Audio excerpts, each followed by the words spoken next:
Om Namaste. En este vídeo os voy a hacer una introducción a la asignatura El Raja Yoga por Swami Vivekananda. Esta asignatura se compone de 9 apartados. Hay una primera parte de introducción en el que vamos a estudiar el tema conocimiento, religión y la ciencia del Raja Yoga. La concentración de la mente para dominar el universo y controlar la naturaleza. ¿Qué es el conocimiento discriminativo? Y una introducción a la filosofía Shankya, que ya hemos visto en otra asignatura, como pilar del Raja Yoga. Luego veremos los primeros pasos del Raja Yoga, las llamas, niyamas, asana, pranayama, pratyahara, dharana, dhyana y samadhi. Recordar que dhyana, meditación, es el capítulo quinto del Gita. Después nos centraremos en el estudio del prana. Lo primero será saber qué es Akasha, el material infinito y omnipresente de este universo, y cuál es el objetivo del pranayama, que es controlar el prana, la fuerza vital que tenemos cada uno de nosotros. Y después el concepto de la vibración sutil del universo. En el siguiente apartado, Vivekananda se centra en analizar lo que es el prana psíquico, Pingala, Ida, Sushuma y la Kundalini, Muladhara, Sahasrara y Manipura. Y luego, ¿qué quiere decir el despertar del Kundalini? El camino para alcanzar la sabiduría divina. En el siguiente apartado se centra en analizar el control del prana psíquico. Nos explicará las técnicas del pranayama, qué cambios en la cara y en nuestra voz podemos experimentar, y el concepto de hojas, energía superior del hombre. En el siguiente apartado estudiaremos los conceptos de pratyahara, la fuerza mental para ignorar los sentidos, y dharana, la fuerza de concentración en un punto. Y Swami utiliza el símil muy tan famoso que es la mente como un mono enloquecido picado por un escorpión. En el apartado número 7 se centra en dhyana y samadhi.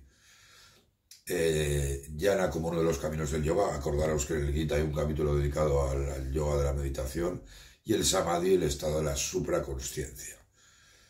En el punto número 8 se centra en analizar el Raja, se titula Raja Yoga en breve, basado en el Kurma Purana. No hay virtud superior a la de no dañar, ahimsa. Esta sería la conclusión, y como ejemplo nos pone la historia de Narada, el dios yogi. Y luego hace unas referencias en el apéndice al yoga, donde se citan y se estudia el Svetamvara, el Upanishad, el Yajnaval que ha citado por Shankara, de la teoría de Shankya, los libros 3, 4, 5 y 6, y luego los sutras de Vyasa Sutras. Os leo algunos fragmentos de este maravilloso ensayo sobre el Raja Yoga de Swami Vivekananda. Leo. El Raja Yoga declara que cada hombre es solo un conducto para el océano infinito de conocimiento y el poder que se encuentra detrás de la humanidad. Todos los sistemas ortodoxos de la filosofía india, es decir, menos jainismo y budismo, tienen un objetivo, la liberación del alma a través de la perfección. El método es mediante el yoga. La palabra yoga abarca un terreno inmenso, pero tanto la escuela Shankya como la Vedanta apuntan a este yoga de una manera u otra. El tema de esta asignatura es esa forma de yoga conocida como Raja Yoga. Los aforismos de Patanjali son la máxima autoridad en el Raja Yoga y conforman su libro de referencia. El sistema de Patanjali se basa en los sistemas de los filósofos Shankya, siendo pocas las diferencias que hay.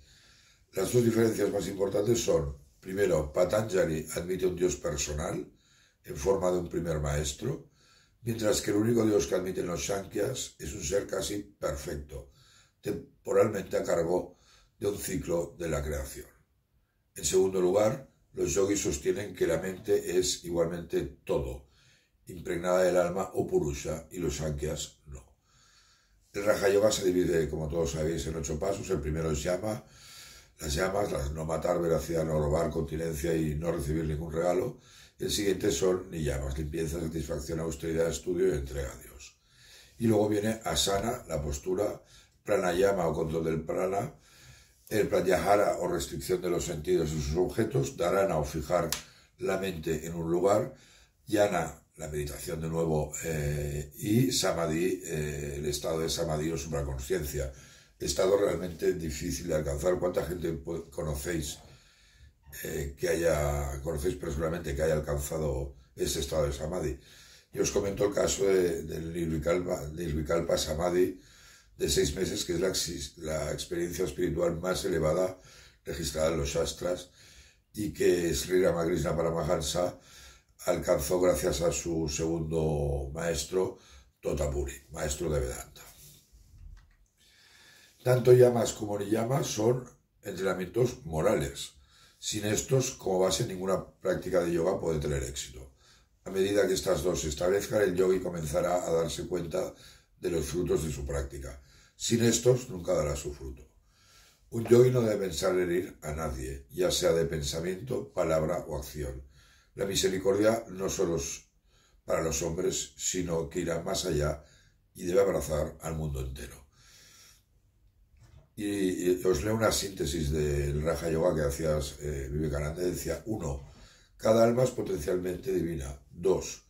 El objetivo es manifestar esta divinidad interior mediante el control de la naturaleza, tanto externa como interna.